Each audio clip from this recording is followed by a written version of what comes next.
I'm just going to mute some people before we start this morning, just so that we don't have any feedback.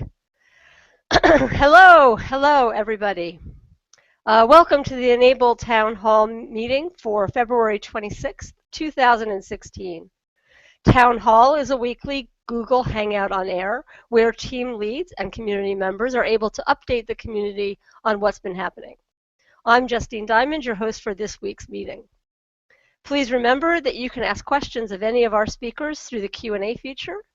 You will find that Q&A feature up at the upper right-hand corner of the screen. You click on that little grid of 9 boxes and it should come up.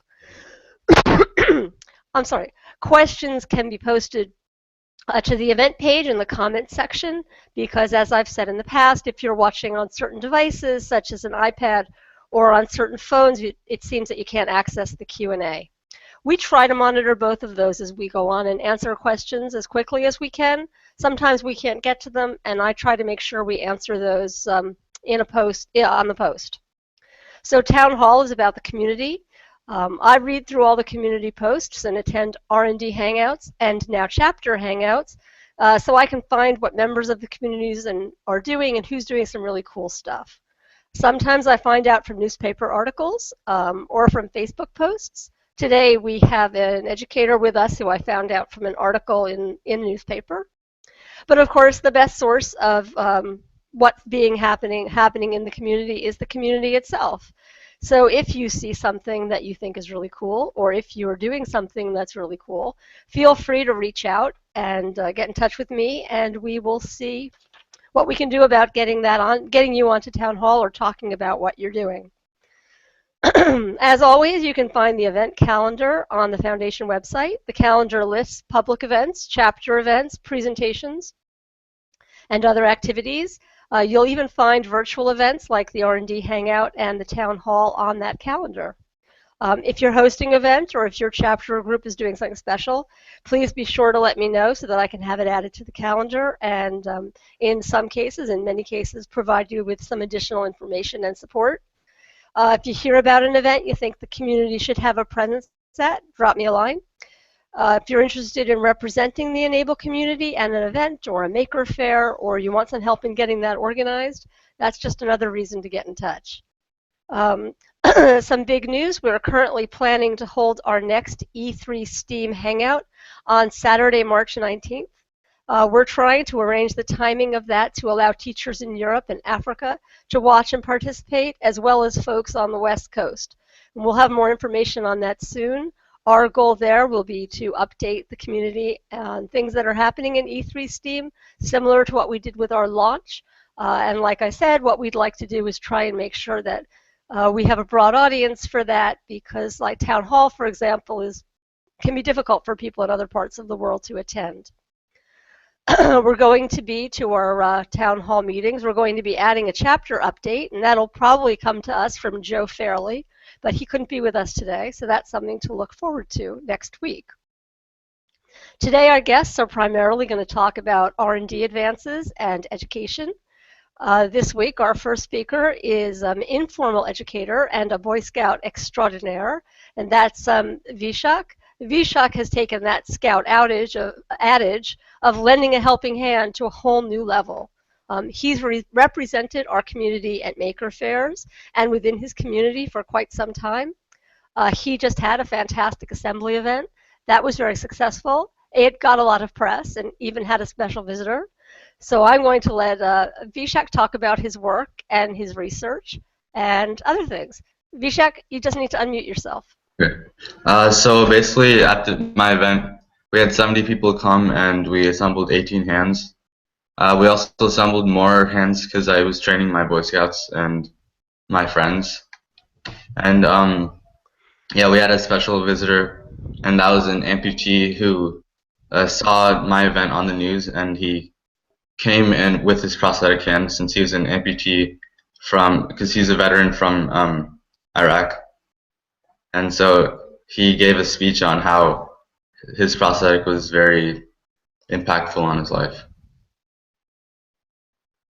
Also, right now, I'm working in a lab in the University of Arizona, and with my friends. And what we're doing is we're testing different types of bacteria on the materials of the hand.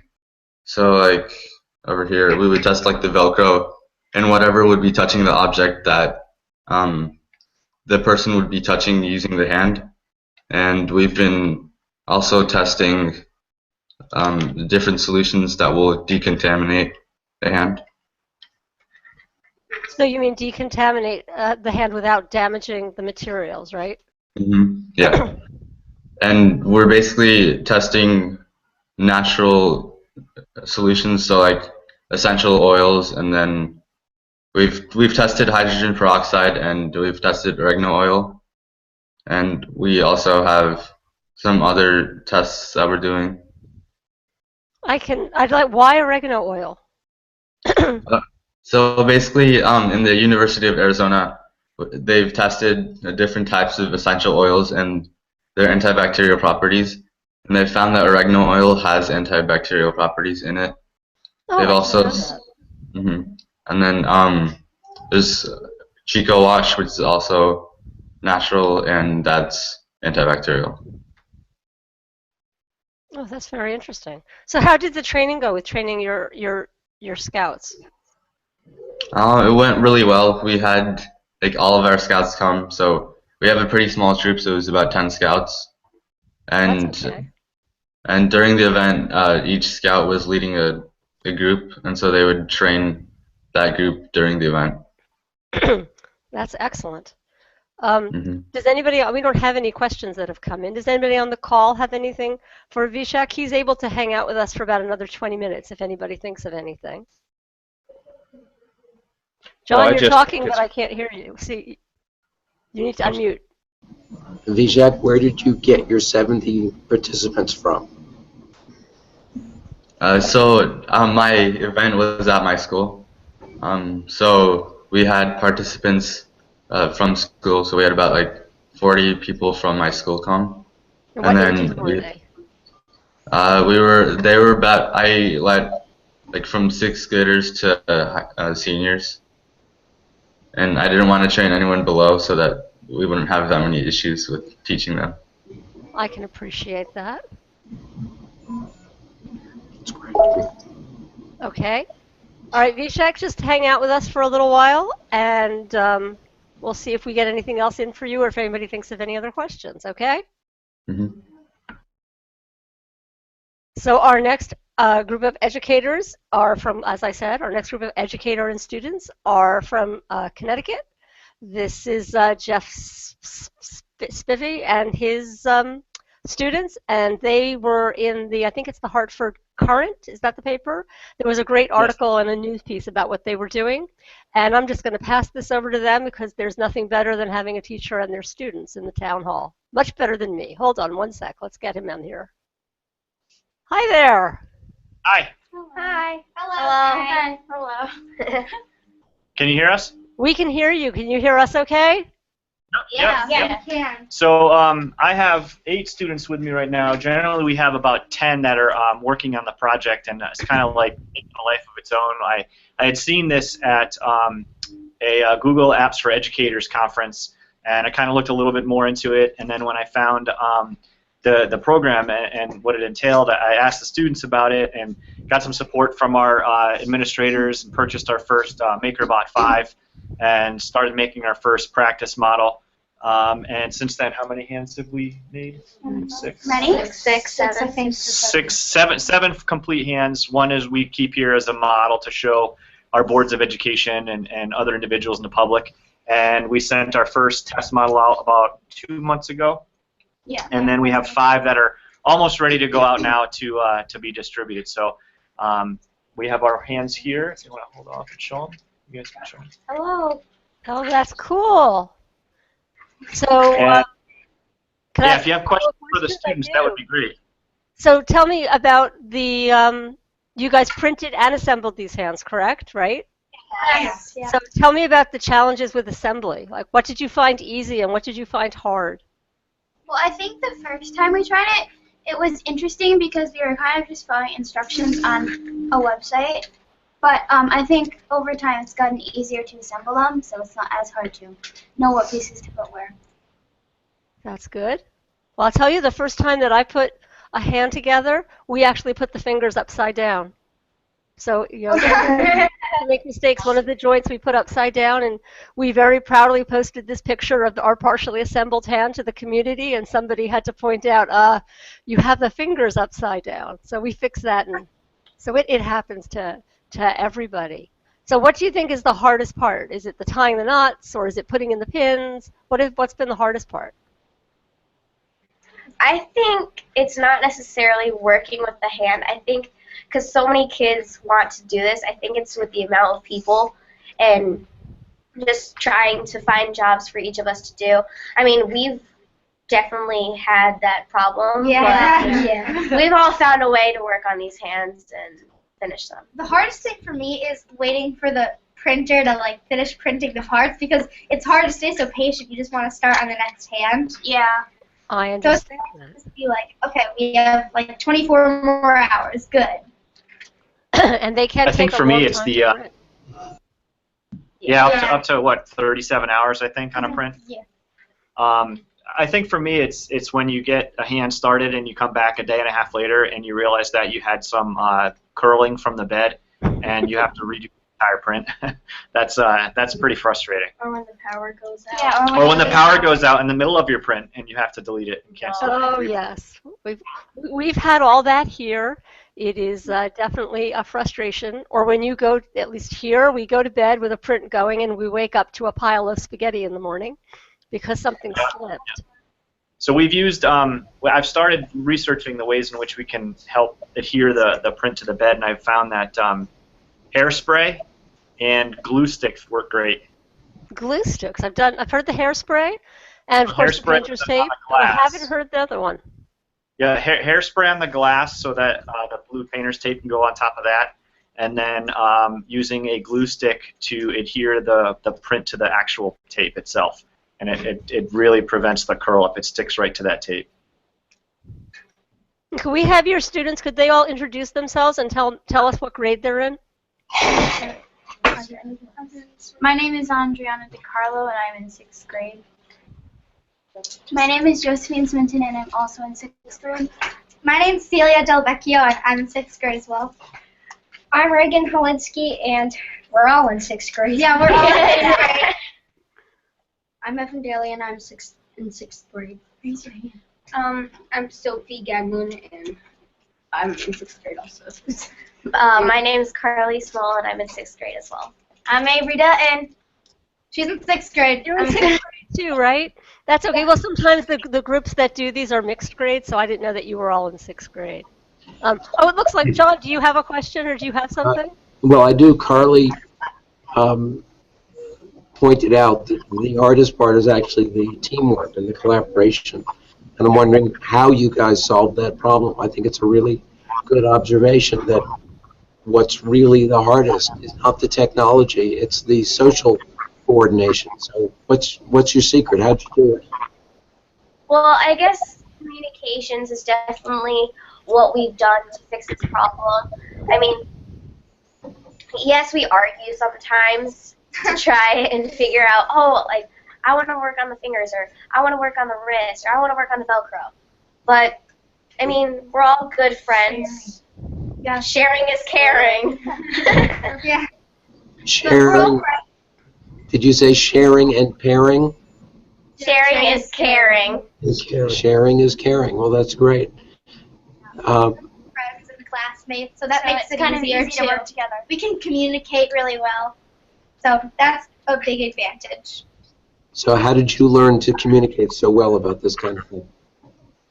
Well, some of us have been together for a pretty long time, since we were, I think, 3rd graders, and then some are new arrivals, but since we're all in the same grade, it makes it much easier. So. Well, that's great. So communication, sharing, and caring. You might think about writing something for other 6th graders to help them when they're getting started, to help them think about how to work together. Once you're doing it, it starts to feel natural. But as you point out, it's really hard. You've got some valuable skills and you've learned some things. You should share them. Definitely. That's true. That would be a great benefit if you guys would put something together about those particular challenges, because those are different challenges from the challenges of actually doing an assembly or a print. We could add that to the repository of stuff we have for E3 STEAM for other teachers, because I think that that's probably a challenge in a lot of classrooms, is how to schedule. If you have a lot of students who are working on it, you know, it's hard to have, you know, how many are there? You're eight people on one hand is kind of hard at one time, so it has to be. That would be something we would appreciate. You can send that to me, and I'll take care of that. There are more of us, just to. Okay. And we have multiple hands. We're working on like 5 different hands as of right now, so we do spread it out pretty easily. We take turns. That's a lot of it. That's important. So I have a question for the 6th graders. Right? This is Peter Binkley. He's one of our designers. Hi, Peter. Hello. Hey, what would you like to do next? Well, We we are 3D printing from our MakerBot printer right now. 3D parts to build our own 3D printer. To 3D print things. It's hard to follow, but yeah. 3D printer. We're 3D printing a 3D printer. It's kind of cool. To 3D print things. Yeah. Yeah. Really fun. Yeah. Very cool. Very cool. Oh, That is very cool. we've also kind of played with the idea of creating prosthetics for animals, Like such as like limbs? dogs who maybe need legs or paws. So that's definitely a project that we're going to try and work on after the 3D printer. That's wonderful. That's great. Well, I've just got a comment from another educator, from Peter Graven, who was with us a couple of weeks ago, and will be back very soon with some work that he's doing. And he says, "Oh yeah, scheduling can be an issue." And scheduling being an issue is something we heard too from. There's a very big program we've got going at a private school in New York City. And when I went there, I heard all about the issues. Scheduling is an issue. It really is. It's an unexpected issue for some of us, but it's a big issue when you have a group of people doing a project like this. You guys that's period end of the period? They're good. They can stay. Okay. I don't have any other questions. Does anybody else who's on the call have any questions for Jeff and his students? We can have them hang out with us for a while, or if they want, you guys can go. You don't need to stay. Oh, Vishakk does. Hold on. Yeah, Hey, so for Vishakk. the printing the hand, are you guys printing like all the parts as one print, or are you taking it as separate pieces? All the parts are in one print, unless Okay. something. Unless we have a bad print and we have to reprint a specific piece. Or it's like a piece in the making. Mr. Spivey. I'm the only one who's broken a piece during the building. It happens. I've done it. We tend to do our builds. We build pieces at a time because we found we have too many failures if we try and do a full plate. So we tend to do it piece at a time. And right now you are building Raptor Reloaded. Is that correct? That's correct. Yeah. Do you have interest in trying one of the newer hands, like the Phoenix? Yeah, we'd love to try That'd be cool and in add the to the future, yeah. add to our repertoire of hands. Wasn't it last that would week be cool. that there was a group that tried to print as many as they could? I think there was four different hands, wasn't it? That they Yeah, they did 5 different hands, I think, 5 or 6. They did one of each and talked about the challenges with printing each one. And the cool thing is once you get accustomed to putting together the Phoenix, the next step on the Phoenix is to build one of those, the Team Unlimited arms, which have the Phoenix hand at the end. So have you guys tried thermoforming it for the gauntlet, or you do the traditionally printed gauntlet? It's the traditional, yeah. Okay, so that's another thing I'd suggest you might want to look at, just because it adds some strength to the hands, is trying the flat printed gauntlet that is thermoformed, and I can send you, Jeff, I can send you some information on that. So. Okay. And Peter adds, Peter Graven, that is the other educator, adds that, yep, you can't print fast enough or waiting for our 3D modeler. In the end, it's a problem here too, watching students and their desire to help out, but frustrated when the process slows down. So that's a good question. How do you deal with the frustration when you have to do a print over again or when something breaks? Well, we have a lot going at once. So while we're waiting for one to print, we're working on another. So it's a flowing process that we have. Yeah. So it's not like we're never not working on something. We always find something that one of us can do. Whether it's putting on the fingertips or like strengthening the cables or anything like that, we do it. And are you doing this, is this during class or after school? What's your timing for this? We usually, sorry. That's okay. We usually stay after from like other classes because we're working on something in our class. So we usually get like pulled after. Sometimes we've done it a couple after school. Because we have like a separate class for this.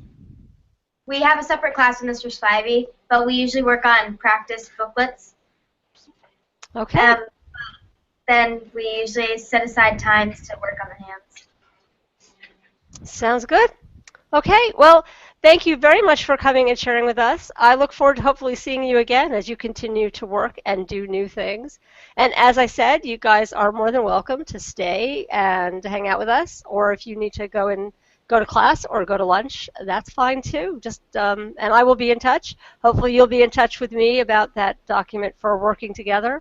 And maybe I'll send you some information on trying the thermoforming, which you might enjoy doing. It's kind of fun to bend the pieces like that. Great, thank you. Okay, you're welcome. Bye-bye. Or, well, we just don't know, but in case you have to leave, we'll say it. Okay, so as I said, it's always great when we have educators. We're going to move into, oh, I forgot to turn off my phone. We're going to move into R&D. So, Peter, are you good to go? Or do you want me to go to Skip first? You're muted. There you go. Yeah, I can talk now a little bit.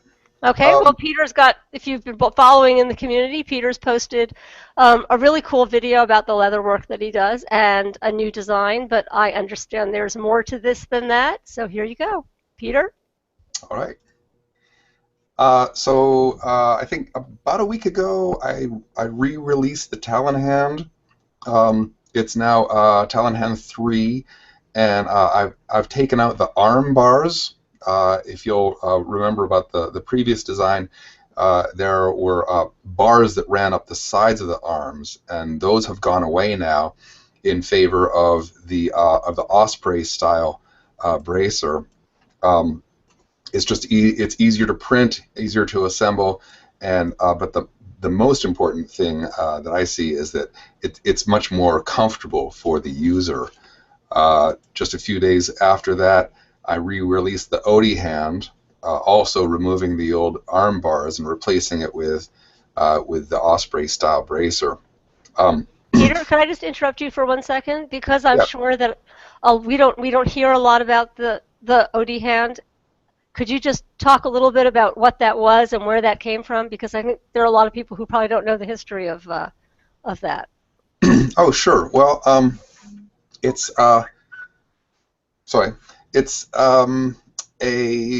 supposed to be a starter hand. I made it about about almost 2 years ago. Actually, is when I first released it, and it's more intended for someone who doesn't have as much wrist movement or as much wrist strength. Just the way that the hinges work, and I decided to just have 3 fingers because you get less resistance than 40% less resistance than 5 fingers. But I did get a lot of questions from people who were trying to build Odie hands and Talon hands, and I've caught myself in more recent months just asking people to go ahead and make an Osprey, just because the assembly is so much easier, and also the fitting to different body type clients is just much easier because you don't have to worry about the size of the bracer or the gauntlet. It's a one size fits all bracer. So really, you only have to scale the overall device to fit around the client's palm. And And then just a couple days ago, I released a tutorial video to explain how to make the a leather bracer, and it's only 5 minutes long, but it really took a long time to make. So there's a formula sheet. It's a Google formula sheet that Peregrine helped me make based on some math that I did, and it really takes the guesswork out of making. To make a bracer that goes on your arm out of leather. It's kind of like a cone shape, but with the point lopped off. But when that's 2 dimensions, it's sort of a fan shape. Anyway, there's just if you follow the tutorial and you still have questions, let me know and I'll try to fix it for you. But it's on YouTube, and it's making a bracer for e-NABLE devices, leather bracer.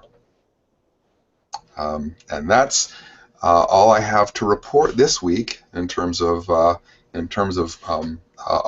and it's all my own R&D.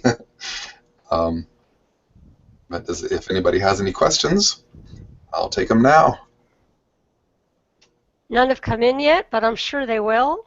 And while we wait for some questions for Peter, I'll hand this over to Skip, who also has been doing some really cool work. You're muted, though, Skip. And John, who has a frog in his throat, but that's okay. We get it. Okay. I'd like to show you a little about what's going on. This is a follow-up to the last time I was here a few months ago. We're at RIT in John's lab working on arms, new arm designs, and the idea is to make modular systems that all the parts are interchangeable from one design, one type, one function to another. And the hand part, the end of it, is referred to as a terminal device. And the one that I showed a few months ago, we call the gripper thumb. It has only one moving finger, and it turns out that's pretty useful. And we did some innovative things like printing it flat and then thermoforming it into a curved finger shape so that it could grab things. So that's the way that works. And it is actually interchangeable with the split hook that's on most professionally made prosthetic devices. Our friend Nate Ramsey is an occupational therapist, so he helps people learn how to use their assistive devices for a living. And he also happens to be born with an arm difference, and he has a prosthesis that was made by a professional prosthetist, and it has the split hook. That's his favorite terminal device because it's so functional. But it's not very fancy looking, and it's a design that's been in use for 150 years. But he helped us come up with this design for one that looks a little more like a normal hand. And he's tested it for us, and he likes it. He says it works pretty well. And it's interchangeable. It's got the same screw connection to his professionally made arm as the hook. So he can just take off the hook and put on the gripper thumb, and if he wants it. That of our devices are important. Of course, e-NABLE volunteers are very aware of this. The looks of the superhero hands are, probably one of the most valuable functions. The kids that use them feel really good about the way they look, like a superhero, as well as being able to do things with the hands that they couldn't do before. So, some places in the world, like Haiti, we've got a project going in Haiti. One of the main concerns is that people are sort of not accepted very well if they have differences, like limb differences. And so the biggest thing we could do for them would be to give them some arms and hands that look more normal so they wouldn't draw attention to themselves. And so we've been working in our lab on designs to do that. And here is a design that would go on to the what we call the training arm. You can find on the forums, look for training arms. This terminal device doesn't have any moving parts, but it looks more like a normal hand. So, you know, if that were sticking out of a sleeve, you know, maybe if the color were right, it wouldn't draw attention to me. And that's useful. A hand that doesn't have any moving parts can actually be functional too. I mean, you know, you can use this to hold things while you're zipping and so forth, and you can use it to carry things too. So even though it doesn't have any moving parts, it has the psychosocial function of looking like something that's not going to draw attention to the person wearing it. Kind of what's there is it could be swapped out for another device that does a specific function.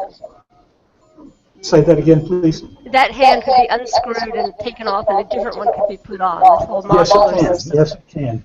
So we can attach it to the arm with the screw, or we have a quick connect so that it can just plug in, twist it, push in a little peg, and it's held in place. And the parts are interchangeable.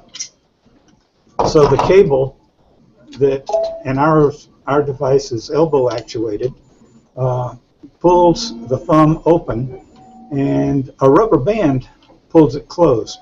So if you wanted to grab onto a handlebar or to carry something around, you're not using your muscles to hold on to it. You only use your muscles to release for a short period of time. So that's nice. And we've been looking for designs that look even more like a normal hand. And the printed flat design turns out, yes, it does have an advantage. This one just broke on me. It wasn't printed flat. I don't know if you can see the finger is broken there. It's not as strong when the grain is across the fingers. It's like wood grain, and so things can break along the grain. And the printed flat and thermoformed ones are stronger, but you know, this doesn't, with the flat side, doesn't look as much like a regular hand.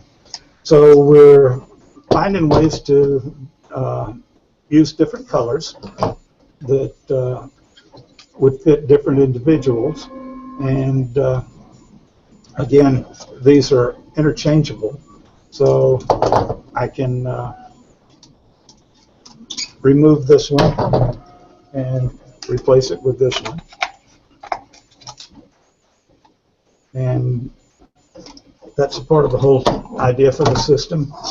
I wanted to give you a little demonstration of how these can work if I can adjust my camera so I can see things here. I made myself a cuff so I can have an elbow-powered hand my own self and pick things up with my own elbow power. This is a neat thing for a designer to do, is to rig up a way to use the devices that we're designing, try them out ourselves. We can really tell what's working and what's not working. So the gripper thumb can do a lot of things. It can hold the pages of a book if I want to read a book. There's a lot of two-handed tasks. It can hold a fork so I can cut my food. And it can hold a broom. See if you get me on the camera, John. So, you know, there's two-handed tasks like this. And again, the rubber band is doing the gripping. I only have to use my muscles to open it. And so I can do two-handed tasks. So having one finger that works, if the design is appropriate, can be very, very functional and very useful. And we have some industrial designers in the community who have the skills to make hands that look a lot better than the ones I'm making. Peter just showed me some things he's working on that are really cool.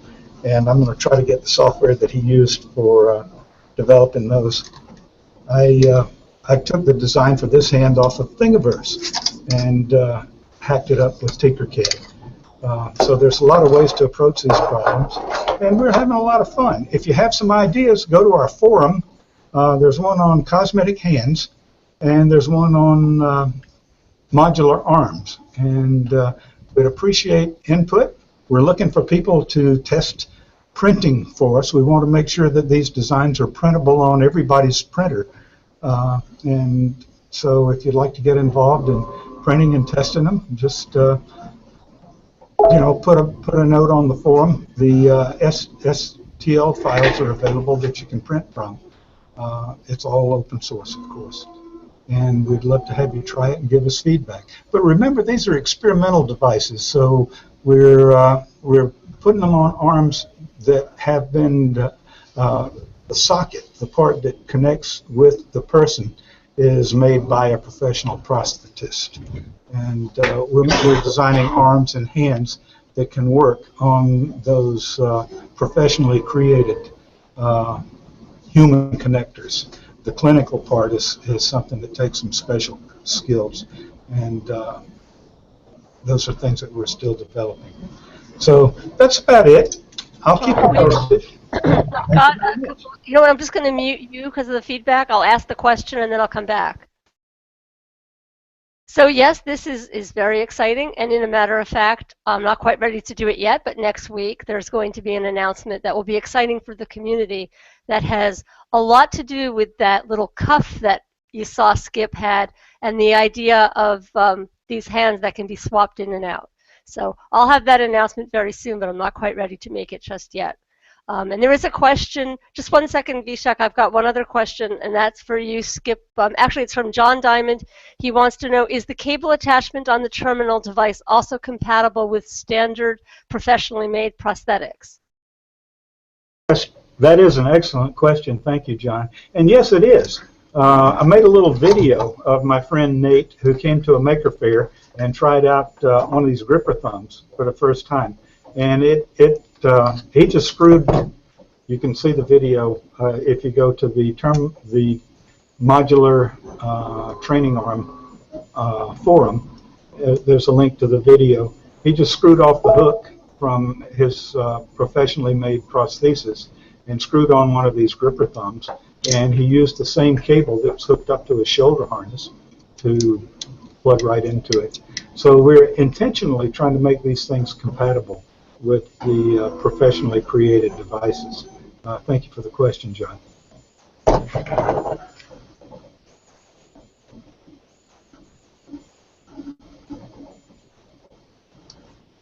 Sorry, Vishakk, did you have a question? But you're muted, so. No, it's just I have to leave right now, so. Okay, thank you very much for joining us. We'll talk with you soon. Yeah, I'll be updating you guys on the events I'll be doing in the future. So. Yes, please do. Okay, we will talk to you soon. Thank you very much for joining us. Bye. Okay, bye. Thank you. There's one more question for you, Peter. Jordan Jones wants to know if any work is being done right now for individuals with upper limb above the elbow, so shoulder power devices. Yes, by several people, okay, maybe you've talked me into giving you a little sneak peek of something I'm working on, but I'm not ready to release it. Something that would tie into a traditional transhumeral type socket. So let me start the screen share here. There we go. So yeah, this is the start of something, and I'm using the model from Make Human. So if you know about the Make Human, it's all one word, or maybe two. Anyway, it's Make Human. You can export these great models of the human body, and then what I've done is just taken those models and started making them mechanical. So you can see I've got a little a ball and socket joint going here. So this is not an actual socket, but rather something with an editable channel for a traditional thread to attach to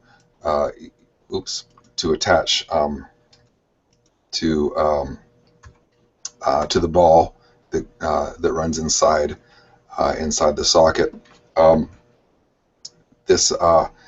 The heart shape, it kind of looks pretty, but it's actually functional in that it allows the sides of the socket to spring open so that the socket can be inserted, and then the forearm will be able to articulate on that ball. And then the idea is to have a pin that then cinches these two sides of the socket together, so that the forearm joint would become rigid, so it would not be posable. I'm also working on doing the same thing with the wrist, but that's just what I'm working on for a specific project. But this would be for a transhumeral, and aside from it being posable, it's not really mechanical. There's nothing on it at this point that's cable driven, although I think it's traditional to use a shoulder harness just to hold a device like this onto the client. I think cabling and mechanical fingers would be something that we might be able to tie into this in the future, but right now that's not the stage of the project, of this particular project. The normally closed simple hand, the one that Skip just demonstrated, that approach applied to this might be very useful, because it would be able to hang on to whatever you put in it without requiring fancy cabling.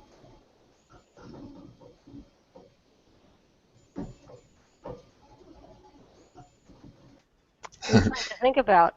Okay. Peter, you done then? Because that answers that question, I think. Yeah, at least from my field. Like I said, there are a lot of people working on this kind of problem. So I just sort of showed you from my corner what's going on, but I hope that addresses it at least. No, I think it does, and it gives at least one perspective on the kind of work that's going on. It's part of the magic of the community. There's always a lot of people working on a lot of things. It's the beauty of everything being collaborative and open source, as a matter of fact. And it's one thing that's great, I think, about the e-NABLE community. So then, moving on, our next guest is Gabe Medina. Gabe reached out to me. He is starting or organizing a global printer initiative to get. He's got several ideas, but one of them is to get some printers into areas that are either underserved or where there's other difficulties. But I think what I'll do is pass this over to him and let him talk about this project for a couple of minutes. And it's all yours. Thank you very much, Justine. So my journey is a lot like many of yours, in that it was so different from anybody else's that I completely came up with a complete different perspective of what I think all of these projects entail and what they should be gearing towards. Now, when I first heard of 3D printing, I got the bug and I decided to make my own printer from scratch, not having anyone to feed off of or to eat. I've never even, at that point I had never even seen a 3D printer, much less have anything to compare mine to. So my whole journey was a matter of trying to figure out everything else from scratch. So by the time I'd finished the printer, a lot of things had come out on the news about 3D printed prosthetics, and I saw a video online, Project Daniel, as you may be aware of, from the Not Impossible labs, and that right there kind of just changed my entire perspective as far as people need this stuff, and it's a wonderful program, e-NABLE, for us to be close to a lot of the recipients, to share with them on a one-on-one basis. But when we're not there, it's almost impossible for us to take the devices out to a place and almost expect, again, this is my perspective, and almost expect it to just fit onto an individual. And even at that point, if there's broken fingers or if there's problems, you run into a lot of logistical issues, as it's almost like just setting it out there and hoping that everything works out for the best. But what Not Impossible was able to do is they took these printers and made an ecosystem to where individuals that were missing fingers, limbs, and whatnot, they were able to on-site print and change things about it and do things for themselves and each other. So when the gentleman from Not Impossible and when that group took off, they were still able to continue to print long after he'd left. Immediately, I went online to try and price out the MakerBots that he had, and at that time it was about $2,500 to $3,000 a piece, which the individuals that I had thought about getting printers to would more times than not never be able to afford those kinds of machines. And reading further, of course, Intel, MakerBot, and there were certainly some other large organizations that were able to fund that entire mission, which was spectacular. But once they've gotten that advertisement, a lot of times they just kind of they stop doing the exact same thing because, well, we've already got our advertisement, so we don't have to necessarily keep donating to that exact same kind of project over and over again.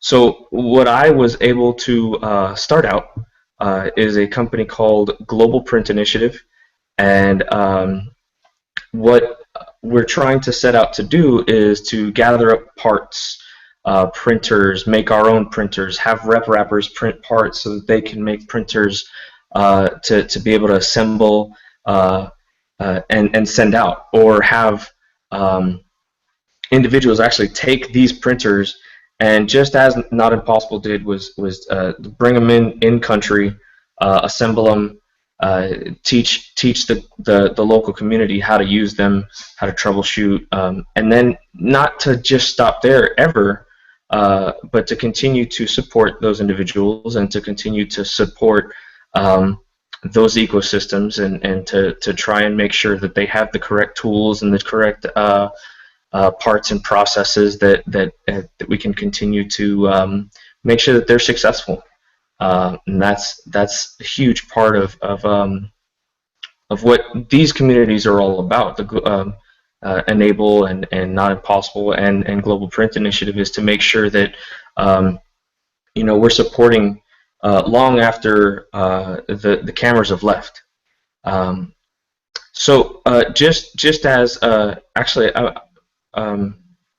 just as e-NABLE had challenged very many people with printers to print hands and to continue on just as that sort of thing, I'm asking that we challenge ourselves once again as printers, as makers and stuff like that, to give me your trash. I'm all up for old motors, print heads that nobody's using anymore, stuff that people can't sell, colors that are that nobody wants to use on something or whatever. I'm excited to take people's trash. And then so how that ties back into e-NABLE is there is a missionary couple that I've been working with that are actually in country in India right now, and they've got a small leper colony that's adjacent to where they live, and lepers, the extremities they fall off. They're needing to be replaced, and then this is a constant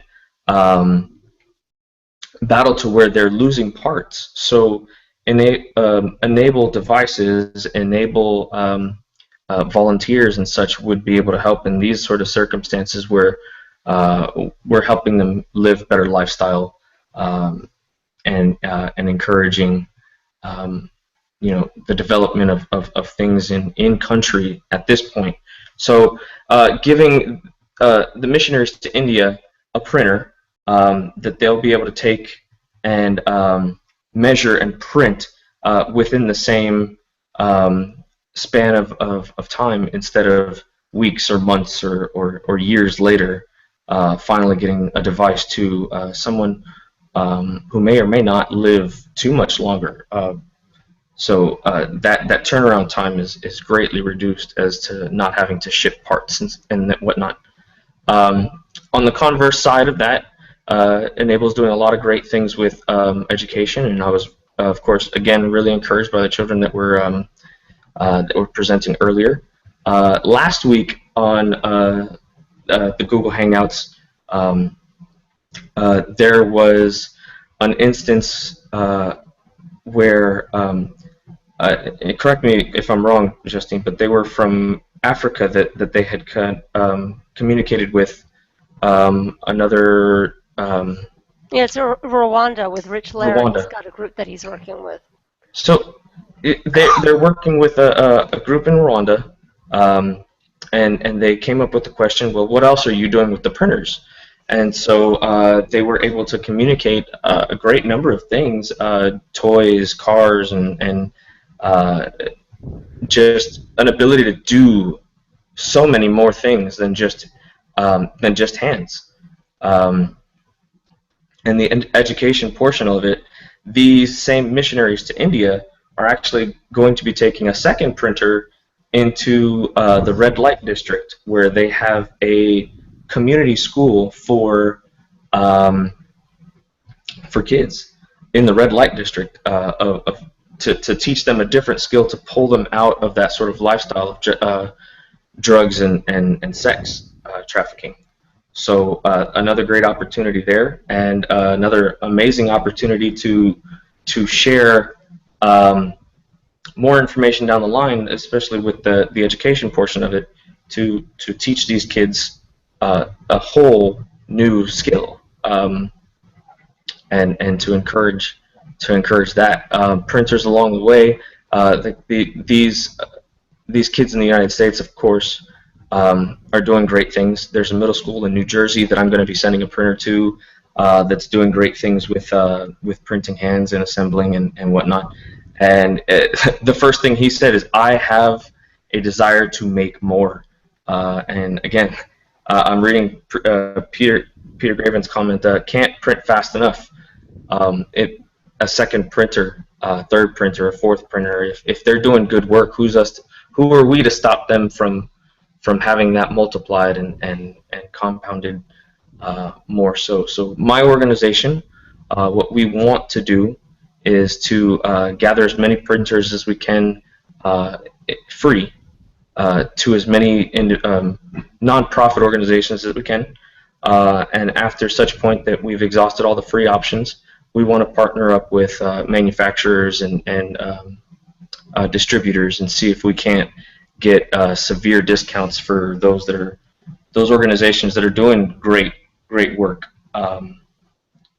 That's great. It's a bold initiative, and Thank you. I hope that there's some luck and some traction there. We'll see how that goes. I don't see any additional questions. Oh, John, I'm sorry, I see a finger. It's very interesting, Gabriel. I want to make sure that you're aware of, sorry about my voice, that you're aware of the group from e-NABLE Hungary, which is currently in Ghana. I see that you're working with someone in Ghana, so that might be a good connection to make. Absolutely. And then you want to private message me that one too, so that I can get a hold of them? Look for Joe Cross. And I think we might actually, that might be, because Eric Griffin is the one who's heading up that initiative. And you said Joe Cross? I can send you all the information so that we Awesome. can look up those pieces. And there's And then we'll see. couple of screenshots that I might share with you if that's all right. If we do have any more time. If not, I can go ahead and cut it off there. All right, I think I've got a couple of other things to get to, so Sure, maybe we can absolutely. put it in the community. Because we're almost at 12 o'clock. John, I'm going to spare you. I'm going to spare you having some to speak because I know you don't have a much of a voice. So the last thing I've got, I'm going to share my screen in just 1 second. Is that we were approached by an organization called Be the Swarm, which produces a video game for your phone, and if you play it, the in-app purchases and the ads that run fund different. They pick a different charitable organization, a different nonprofit, and the days that the challenge runs, the money that gets earned, it all gets donated to that nonprofit. And I believe on the 27th or the 27th or the 28th of this month, they're launching their program is for us. Let me see if I can get the page.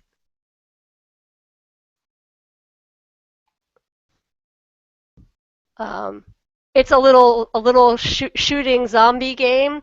I tried it, and I was very bad at it because I'm more of a solitaire sort of player, but the concept is pretty simple. You play the little game, and the charity that they funded for this particular period of time gets the profits. So keep your eye out. I'll post more about that when I have the actual dates and they send me some material. But it's kind of fun, except you have to be good at little shooter games, which I am not. I don't see that we have any more questions. We are at the end of the hour. Does anybody who's in the call have anything else? I don't think so. Okay, then until next week, we will see you on Friday, and happy printing. Bye-bye, everybody.